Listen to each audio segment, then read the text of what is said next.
Hello guys and welcome back to best car picks. നമ്മൾ മഹീന്ദ്രയുടെ രണ്ട് പുതിയ ഇലക്ട്രിക് കൂപ്പ SUVs ഇന്നലെ കണ്ടായിരുന്നു. ഒന്ന് BE60 ആണ്, അതുപോലെ തന്നെ അടുത്ത XEV90 ആണ്. BE60 ഡീറ്റെയിൽഡ് വീഡിയോ ഞാനിപ്പോൾ ഓൾറെഡി ചെയ്തിട്ടുണ്ട്. അതുകൊണ്ട് തന്നെ നമ്മൾ ഇന്നത്തെ വീഡിയോയിലൂടെ ഡീറ്റെയിൽ ആയിട്ട് നോക്കാൻ പോകുന്നത് ഇതാണ്, അതായത് XEV90 എന്ന് പറയുന്നവരുടെ 700 ബേസ്ഡ് ആയിട്ടുള്ള ഇലക്ട്രിക് വണ്ടിയാണ്. BE60ൽ അതിൻ്റേതായിട്ടുള്ള ഒരുപാട് സാധനങ്ങൾ ഉണ്ടായിരുന്നെങ്കിൽ പോലും ഈ വണ്ടിയിൽ നമുക്ക് കുറച്ച് സാധനങ്ങളൊക്കെ 700 ആയിട്ട് ഷെയർ ചെയ്തിരിക്കുന്നതായിട്ട് കാണാം. പക്ഷേ എന്തായാലും പ്ലാറ്റ്ഫോം ഒക്കെ കംപ്ലീറ്റ്ലി ഡിഫറൻ്റ് ആണ്. ഇതൊരു പെട്രോൾ അല്ലെങ്കിൽ ഡീസൽ വണ്ടി ഉണ്ടാക്കുന്ന പ്ലാറ്റ്ഫോമേ അല്ല. ഇൻഗ്ലോ എന്ന് പറയുന്ന മഹീന്ദ്രയുടെ പുതിയ ഇലക്ട്രിക് വാഹനങ്ങൾക്ക് ഉപയോഗിക്കുന്ന സ്കേറ്റ് ബോഡി വി ആർക്കിടെക്ചറിലാണ് ഈ വാഹനം വരുന്നത്. അതുകൊണ്ട് തന്നെ നമുക്ക് ഇതിൻ്റെ അകത്ത് ഡുവൽ മോട്ടോർ സെറ്റപ്പ്, അതായത് ഓൾ വീൽ ഡ്രൈവ് ഉപയോഗിക്കാം, അതുപോലെ തന്നെ റിയർ വീൽ ഡ്രൈവ് ഉപയോഗിക്കാം. ഈ വണ്ടി ഇപ്പോൾ സ്റ്റാൻഡേർഡ് ആയിട്ട് ഫാക്ടറിയിൽ നിന്ന് റിയർ വീൽ ഡ്രൈവിലാണ് വരുന്നത്. നമുക്ക് ലേറ്റർ സ്റ്റേജിൽ ഓൾ വീൽ ഡ്രൈവ് തീർച്ചയായും കിട്ടും. ഏതായാലും ഡിസൈനിലേക്ക് വരികയാണെങ്കിൽ നമുക്കിതിൻ്റെ ഫ്രണ്ട് കാണുമ്പോൾ കൈൻഡ് ഓഫ് എവിടേക്ക് ഒരു 700 വൈബ്സ് വരും. പക്ഷെ എന്നാൽ പോലും ഫ്രണ്ടിലത്തെ ഒരു ഡിസൈൻ കംപ്ലീറ്റ്ലി വ്യത്യസ്തമാണ്. അതായത് നമുക്ക് DRLസിൻ്റെ പാറ്റേൺ നോക്കിയാലും അതുപോലെ തന്നെ ലൈറ്റ്സിൻ്റെ സെറ്റപ്പ് നോക്കിയാലും എല്ലാം വ്യത്യസ്തമാണ്. DRLസ് എന്ന് പറയുമ്പോൾ മറ്റേ വണ്ടിയിൽ, അതായത് നമ്മുടെ BE60ലേക്ക് വരുമ്പോഴേക്കും കുറച്ചൊരു സ്ട്രെയിറ്റ് ആയിട്ട് നിൽക്കുന്നത്, അതായത് ഇങ്ങനെ ഒരു വര വരച്ച പോലത്തെ ലൈറ്റ് ആണെങ്കിൽ ഇതിൻ്റെ അകത്ത് ഇത്തിരി കർവേച്ചർ കൊടുത്തിട്ടുണ്ട് ലൈറ്റ്സിൽ. സംഭവം L ഷേപ്പ് ആണ് എങ്കിൽ പോലും C ഷേപ്പ് പോലെ അല്ല ഇരിക്കുന്നത് മറ്റേപോലെ. പിന്നെ ഇതിൻ്റെ ലൈറ്റ്സ് ആണെങ്കിൽ പോലും നമ്മുടെ ഒരു എൻഡിലത്തെ പോർഷനിൽ ഒരുപാട് ഇങ്ങനെ ലൈൻ പോലെയാണ് വരുന്നത്. മറ്റതിൻ്റെ പക്ഷേ ടോപ്പിലത്തെ DRLസിന് താഴത്തായിട്ട് ഒരൊറ്റ അറയായിട്ട് അവരും കൊടുത്തിരിക്കുകയായിരുന്നു. സോ അങ്ങനെ ഒരു ഡിഫറൻസ് ഉണ്ട്. പിന്നെ മറ്റതിൽ ഉപയോഗിച്ചിരിക്കുന്ന അത്രയും ഗ്ലോസി ബ്ലാക്ക് എലമെൻറ്റ്സ് ഈ വാഹനത്തിൽ അവർ ഉപയോഗിച്ചിട്ടില്ല. അതായത് മറ്റതിൽ ഫ്രണ്ടിൽ ഇങ്ങനെ ഗ്രില്ലുണ്ടെന്നൊക്കെ കാണിക്കുന്ന രീതിയിൽ ഗ്ലോസി ബ്ലാക്ക് എലമെൻറ്റ് ഉണ്ടായിരുന്നു. ഇവിടെ പക്ഷേ നമുക്ക് ആ ഒരു പോർഷൻ, അതായത് ഗ്രില്ല് ഒന്നും ഇല്ലാതായിട്ട് തന്നെ തോന്നുള്ളൂ, ബോഡി കളറാണ് അതൊക്കെ. പിന്നെ മഹീന്ദ്രയുടെ പുതിയ ലോഗോ നമുക്ക് ഫ്രണ്ടിൽ കാണാം. അതായത് ഈ ഒരു പുതിയ ഇലക്ട്രിക് വണ്ടികൾ ഉപയോഗിക്കുന്ന ലോഗോ ഉണ്ട്.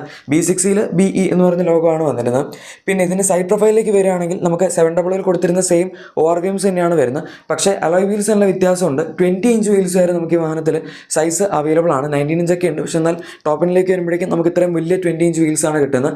ഫ്രഷ് ഫിറ്റിംഗ് ഡോർ ഹാൻഡിൽസ് ഈ വാഹനത്തിൽ അവൈലബിൾ ആണ്. പിന്നെ ബമ്പറിൻ്റെ അകത്തും അതുപോലെ സൈഡ് ബോഡി ക്ലാഡിംഗ് ഒക്കെ നമ്മൾ BE60ൽ കണ്ടതുപോലെ തന്നെ ഇതിൻ്റെ അകത്തും അവരൊരു പിയാനോ ബ്ലാക്ക് അല്ലെങ്കിൽ ഗ്ലോസി ബ്ലാക്ക് ഫിനിഷ് തന്നെയാണ് കൊടുത്തിരിക്കുന്നത്. നമ്മുടെ BE60ലേക്ക് വരുമ്പോഴേക്കും ബാക്കിലത്തെ ഡോർ ഹാൻഡിൽ C-പില്ലർ മൗണ്ടഡ് ആയിരുന്നു. അത് ഈ വാഹനത്തിലും വ്യത്യസ്തമൊന്നുമല്ല, സെയിം C-പില്ലർ മൗണ്ടഡ് റിയർ ഡോർ ഹാൻഡിൽസ് തന്നെയാണ് നമുക്ക് കിട്ടുന്നത്. പിന്നെ ഇതിനകത്ത് റൂഫ് റെയിൽസ് ഒന്നും അവരങ്ങനെ പ്രത്യേകിച്ച് കൊടുത്തിട്ടില്ല. പക്ഷെ എന്നാലും വണ്ടിയുടെ സൈഡ് കാണുമ്പോൾ നമുക്ക് നല്ല നീളമൊക്കെ തോന്നുന്നുണ്ട്. ആക്ച്വലി ലെങ്ത്തിൻ്റെ കേസിലൊക്കെ ആണെങ്കിൽ നല്ല വലുപ്പമുണ്ട്. 4790 mm ആണ് ഈ വാഹനത്തിൻ്റെ ലെങ്ത്ത് വരുന്നത്. ഈവൻ വിട്ട് ആണെങ്കിൽ പോലും 1905 mm ഉണ്ട്. ഹൈറ്റ് തന്നെ 1690 mm അവൈലബിൾ ആണ്. നമുക്ക് പിന്നെ ഗ്രൗണ്ട് ക്ലിയറൻസ് 207 mm വരുന്നുണ്ട്. സോ ആ ഒരു ആസ്പെക്റ്റ് ഒക്കെ എടുക്കുകയാണെങ്കിൽ ഈ വണ്ടിയിൽ പ്രത്യേകിച്ച് വേറെ കുഴപ്പങ്ങളൊന്നുമില്ല. പ്രത്യേകിച്ച് കാണുമ്പോൾ നല്ല വലിപ്പമുള്ളൊരു വണ്ടിയായിട്ട് തന്നെ തോന്നും. നിങ്ങൾക്ക് ഇനി ഇത് വലിപ്പമില്ല എന്നൊക്കെ തോന്നുന്നുണ്ടെങ്കിൽ ഒരിക്കലും അല്ല. BE60 അത്യാവശ്യം ഒരു കോമ്പാക്ട് സൈസ് പോലെ തോന്നും, അതിന് അത്യാവശ്യം വലിപ്പം തോന്നും. അപ്പോൾ പിന്നെ ഇതിനെന്തായാലും വലിപ്പം ഉണ്ടല്ലോ.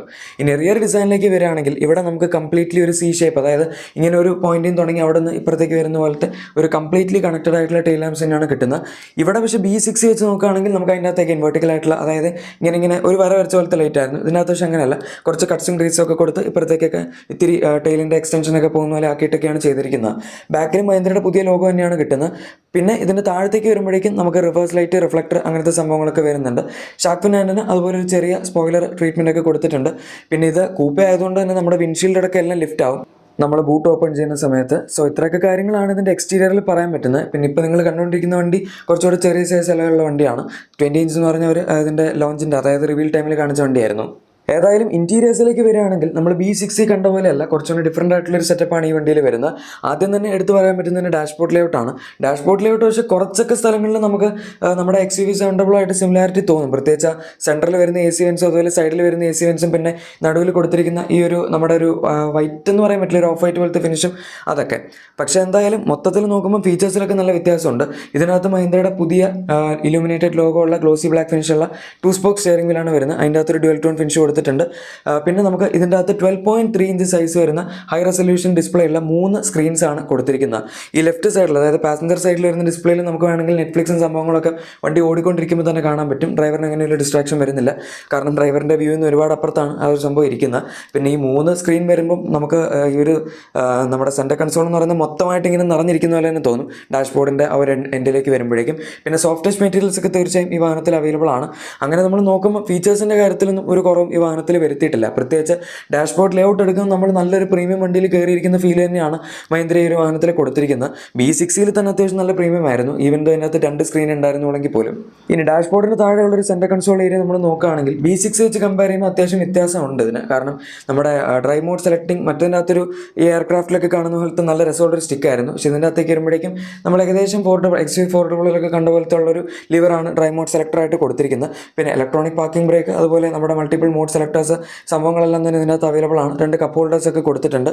ഇനി എക്സ്ക്ലൂസീവ് ഫീച്ചേഴ്സ് നോക്കുകയാണെങ്കിൽ നമുക്ക് ഈ വാഹനത്തിൽ ഈ ഒരു സെഗ്മെന്റിൽ ഒരു വണ്ടിയിലും ഇല്ലാത്ത പോലെ തന്നെ റിയറിൽ എന്റർടൈൻമെന്റ് സിസ്റ്റം അവൈലബിൾ ആണ്. B6 ഇത് ഉണ്ടായിരുന്നു, ഈ വാഹനത്തിലും കൊടുത്തിട്ടുണ്ട്. പിന്നെ നമുക്ക് ഫ്രെയിംലെസ് ആയിട്ടുള്ള ഇൻസൈഡ് ഡ്രൈവ് മിറേഴ്സ് ആണ് കിട്ടുന്നത്, അതും ഓട്ടോ ഡിമിംഗ് തന്നെയാണ്. അതിൻ്റെ മുകളിലേക്ക് വരുമ്പോഴേക്കും ലൈറ്റ്സും അതുപോലെ കുറച്ച് കൺട്രോൾസും പിന്നെ കുറച്ച് വാർണിംഗ് ലൈറ്റ്സും ഒക്കെ കൊടുത്തിട്ടുണ്ട്. അതും അത്യാവശ്യം പ്രീമിയമാണ്. നമ്മൾ ഈ വണ്ടി കാണുമ്പോൾ അത്യാവശ്യം നല്ല പ്രീമിയം ഫിനിഷ് തന്നെയാണ് കിട്ടുന്നത്. പിന്നെ നമുക്ക് റിയറിലേക്ക് വരുമ്പോഴേക്കും നമ്മുടെ AC വെൻസും ഫിനിഷും ഒക്കെ അവൈലബിൾ ആണ്.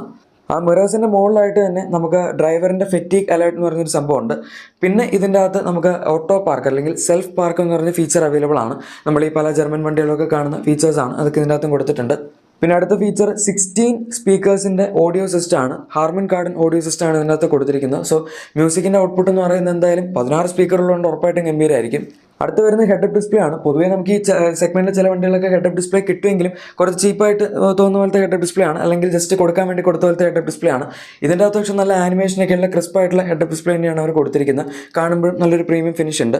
പിന്നെ അടുത്തൊരു ഫീച്ചർ ഇതിനകത്ത് വരുന്ന സൺറൂഫിൽ അവർ ആംബിയൻ ലൈറ്റ് കൊടുത്തിട്ടുണ്ടെന്നുള്ളതാണ്. സംഭവം പാനോറാമിക് സൺറൂഫ് ഒക്കെ ഇപ്പോൾ നമുക്ക് എല്ലാ വണ്ടികളിലും ഉണ്ട്, പക്ഷേ സൺറൂഫിൽ നമുക്ക് കളറൊക്കെ മാറ്റാൻ പറ്റുന്ന പോലെ ആംബിയൻ ലൈറ്റും കൊടുക്കുന്നത് ഇപ്പം ആദ്യമായിട്ടാണ് മഹീന്ദ്ര ഈ ഒരു പ്രൈസിൽ. ഇനി മൊത്തത്തിലുള്ളൊരു സീറ്റിംഗ് എക്സ്പീരിയൻസിലേക്ക് വരികയാണെങ്കിൽ നമുക്ക് ഇതിൻ്റെ ബാക്കിൽ 3 അഡ്ജസ്റ്റബിൾ ഹെഡ്റെസ്റ്റുകളും അതുപോലെ 3 പോയിന്റ് സീറ്റ് ബെൽറ്റ്, ബാക്കിൽ ആംബ്രസ്റ്റ് തുടങ്ങിയ സംഭവങ്ങളെല്ലാം തന്നെ അവൈലബിൾ ആണ്. ഫ്രണ്ടിലും 2 അഡ്ജസ്റ്റബിൾ ഹെഡ്റെസ്റ്റുകൾ അവൈലബിൾ ആണ്. ഇതിന് ഡോർ പാഡ്സ് ഒക്കെ നോക്കുകയാണെങ്കിൽ അവിടെയാണ് നമുക്ക് പിന്നെയും 700 ആയിട്ട് സിമിലാരിറ്റി തോന്നുന്നത്. കാരണം ഡോർ ഹാൻഡിൽസ് ആയിക്കോട്ടെ, ഡോറിൻ്റെ ഡിസൈൻ ആയിക്കോട്ടെ, എല്ലാം ഏകദേശം 700 ഓർമ്മിപ്പിക്കുന്ന രീതിയിൽ തന്നെയാണ് അവർ ചെയ്തിരിക്കുന്നത്. ഇനി ഇത് സ്കേറ്റ് ബോർഡ് EV ആർക്കിടെക്ചർ ആയതുകൊണ്ട് നമുക്ക് ഇതിനകത്ത് യൂസബിൾ ആയിട്ടുള്ള ഒരു ഫ്രണ്ട് ട്രങ്ക് അഥവാ ഫ്രങ്ക് കിട്ടുന്നുണ്ട്. 150 ലിറ്റേഴ്സിൻ്റെ സ്പേസ് ആണ് നമുക്ക് ഇതിൻ്റെ ഫ്രണ്ടിൽ കിട്ടുന്നത്. അത്യാവശ്യം നല്ല സ്പേസ് ആണ്. ഇനി അതും പോരെങ്കിൽ ബാക്കിൽ നല്ല വിശാലമായിട്ടുള്ള 663 ലിറ്റേഴ്സിൻ്റെ വലിയ ബൂട്ട് സ്പേസ് കിടപ്പുണ്ട്. എന്ത് വേണമെങ്കിലും നിങ്ങൾക്ക് വെക്കാം. മുകളിൽ പാർസൽ ട്രേ ഒക്കെ അവൈലബിൾ ആണ്. അത് നമുക്ക് ജസ്റ്റ് വേണമെങ്കിൽ മടക്കി വെക്കണമെങ്കിൽ അങ്ങനെയും ചെയ്യാൻ പറ്റും. കൂപ്പ ആയതുകൊണ്ട് എഗൈൻ നമുക്ക് അത്യാവശ്യം നല്ല യൂസബിൾ സ്പേസ് തന്നെയാണ് ഈ വാഹനത്തിൽ കിട്ടുന്നത്. ഇനി മെക്കാനിക്കൽ സിമിലാരിറ്റീസ് നോക്കുകയാണെങ്കിൽ നമ്മുടെ B6 അതുപോലെ ഈ വണ്ടി ഏകദേശം സെയിം ആണെന്ന് പറയാം. കാരണം ബാറ്ററി പാക്ക് 59 kWh 79 kWh ആണ് വരുന്നത്. പവർ സെയിം ആണ്. 59 ആണെങ്കിൽ 231 PS 380 Nm ടോർക്കും. ഇനി അതല്ല 79 ആണെങ്കിൽ നമുക്ക് 286 PS പവറും അതുപോലെ 380 Nm ടോർക്കുമാണ് വരുന്നത്. ക്ലെയിംഡ് റേഞ്ച് ഇതിൻ്റെ 533 km ആണ് WLTP സൈക്കിളിൽ. അതായത് റിയൽ ലൈഫിൽ ഒരു 450 to 500 ഇടയിലൊക്കെ നമുക്ക് ഈസി ആയിട്ട് കിട്ടും മാന്യമായിട്ട് ഓടിക്കുകയാണെങ്കിൽ. പിന്നെ ഈ വണ്ടി ഇപ്പോൾ റിയർ വീൽ ഡ്രൈവ് കൺഫിഗറേഷനിൽ വരുന്നതുകൊണ്ട് തന്നെ നമുക്ക് വേണമെങ്കിൽ ഡ്രിഫ്റ്റ് ഒക്കെ അടിക്കാം, അത്രയും പവർ ഉണ്ട് ഇതിന്. പിന്നെ ഇത് 0 to 100 എത്താൻ ജസ്റ്റ് 6.7 seconds മാത്രമാണ് എടുക്കുന്നത്. പിന്നെ സേഫ്റ്റി ഫീച്ചേഴ്സിൻ്റെ കേസ് എടുക്കുകയാണെങ്കിൽ 7 എയർ ബാഗ്സ് ആണ് മഹീന്ദ്രയിൽ കൊടുത്തിരിക്കുന്നത്. അതുപോലെ തന്നെ advance driver assistance system level 2+ ആണ് വരുന്നത്. അതിന് വേണ്ടിയിട്ടുള്ള സാധനങ്ങളൊക്കെ അവരോട് കൊടുത്തിരിക്കുന്നത് കാണാം. റഡാർസും സെൻസേഴ്സും ക്യാമറയൊക്കെ ഉണ്ട്. ഇതിനൊക്കെ പുറമെ നമുക്ക് ഈ വാഹനത്തിൽ 175 kWh ഫാസ്റ്റ് ചാർജിങ് സപ്പോർട്ട് വരുന്നുണ്ട്. അതുകൊണ്ട് തന്നെ ജസ്റ്റ് 20 to 80% ചാർജ് ചെയ്യാൻ നമുക്ക് 20 minutes മാത്രമാണ് സമയം എടുക്കുന്നത്. ആ ഒരു ഫാസ്റ്റ് ചാർജർ കണ്ടുപിടിക്കാൻ കുറച്ച് ബുദ്ധിമുട്ടായിരിക്കും, കാരണം ഇന്ത്യയിൽ ഒരുപാട് സ്ഥലങ്ങളിൽ അതില്ല. പിന്നെ നമുക്ക് ഇതിൻ്റെ അകത്ത് അതുപോലെ തന്നെ ബാറ്ററി വാറണ്ടി ഫസ്റ്റ് ഓണറിന് അൺലിമിറ്റഡ് കിലോമീറ്റേഴ്സ് ആണ്. നിങ്ങൾ എത്ര ഓടിച്ചാലും ഒരു കുഴപ്പമില്ല, എത്ര വർഷം ഉപയോഗിച്ചാലും ഒരു കുഴപ്പമില്ല. പക്ഷേ നിങ്ങൾ വണ്ടി വിൽക്കുകയാണെങ്കിൽ സെക്കൻഡ് ഓണറിനൊക്കെ വരുമ്പോഴേക്കും അവിടെ ഇത്തിരി കുറയും. പക്ഷേ എന്നാലും സ്റ്റാൻഡേർഡ് മാർക്കറ്റ് വാറണ്ടിനൊക്കെ കൂടുതലാണ്. 2 ലക്ഷം കിലോമീറ്റർ അഥവാ 10 വർഷമാണ് മഹീന്ദ്ര അവരുടെ ബാറ്ററിക്ക് വാറണ്ടി കൊടുത്തിരിക്കുന്നത്. വളരെ ഇംപ്രസീവ് തന്നെയാണ്. ഇനി പ്രൈസിലേക്ക് വരികയാണെങ്കിൽ ഇതിന് 3 വേരിയൻസ് ആണ് വരുന്നത്, പാക്ക് 1, പാക്ക് 2, പാക്ക് 3. അതിലിപ്പോൾ അവർ നിലവിൽ പാക്ക് 1 വേരിയൻ്റെ പ്രൈസ് മാത്രമേ പറഞ്ഞിട്ടുള്ളൂ. 21.9 lakhs ആണ് അതിൻ്റെ എക്സ്ഷോറൂം പ്രൈസ് തന്നിരിക്കുന്നത്. എന്ന് വെച്ചാൽ നമ്മളിപ്പോൾ ഈ ഒരു പ്രൈസിൽ അല്ലെങ്കിൽ ഈ ഒരു സെഗ്മെൻറ്റിൽ എടുക്കുന്ന വണ്ടികൾ എന്ന രീതിയിൽ നോക്കുമ്പോൾ അത്യാവശ്യം അഫോർഡബിൾ ആയിട്ടുള്ള ഒരു പ്രൈസിൽ തന്നെയാണ് XEV9 ഇവർ ലോഞ്ച് ചെയ്തിരിക്കുന്നത്. പ്രത്യേകിച്ച് ടോപ്പ് എൻഡ് എന്നൊക്കെ പറയുമ്പോൾ ചിലപ്പോൾ ഒരു 6-7 lakhs കൂടുതൽ വരുമായിരിക്കും. സ്റ്റിൽ നമ്മുടെ 700 വെച്ച് കമ്പയർ ചെയ്യുമ്പോൾ കുറച്ച് എമൗണ്ട് മാത്രമേ ഇതിന് കൂടുതൽ വരുന്നുള്ളൂ. അതും ടെക്കിൻ്റെ കാര്യം എടുക്കുകയാണെങ്കിൽ 700 ഒക്കെ വെച്ച് കമ്പയർ ചെയ്യുമ്പോൾ ഒരുപാട് കൂടുതലാണ് ഈ വാഹനത്തിൽ നമുക്ക് കിട്ടുന്നത്. ഇതൊന്നും അല്ലാണ്ട് ബേസിക് ഫീച്ചേഴ്സ്, അതായത് പുഷ് ബട്ടൺ സ്റ്റാർട്ട് ആയിക്കോട്ടെ, വെന്റിലേറ്റഡ് സീറ്റ്സ് ആയിക്കോട്ടെ, ഡ്രൈവർ സൈഡിൽ ഇലക്ട്രിക് അഡ്ജസ്റ്റ്മെൻറ്റ്, മെമ്മറി സീറ്റ്, അങ്ങനത്തെ സാധനങ്ങളൊക്കെ ഇതിനകത്ത് ഡെഫിനറ്റ്ലി ഉണ്ട്. ഞാൻ എടുത്ത് പറഞ്ഞില്ല എന്നേ ഉള്ളൂ, കാരണം ഓൾറെഡി നമുക്കറിയാലോ. എന്തായാലും ഗൈസ്, ഇതൊക്കെയാണ് മഹീന്ദ്രയുടെ XEV9 എന്ന് പറഞ്ഞ പുതിയ കൂപ്പ SUV പറ്റി പറയാൻ പറ്റിയ കാര്യങ്ങൾ. വീഡിയോ ഇഷ്ടപ്പെട്ടെങ്കിൽ ഉറപ്പായും ലൈക്കും സബ്സ്ക്രൈബും ഷെയറും ഒക്കെ ചെയ്തേക്കാം. നമുക്ക് മറ്റൊരു വീഡിയോയിൽ കാണാം. Thank you for watching my video and good bye.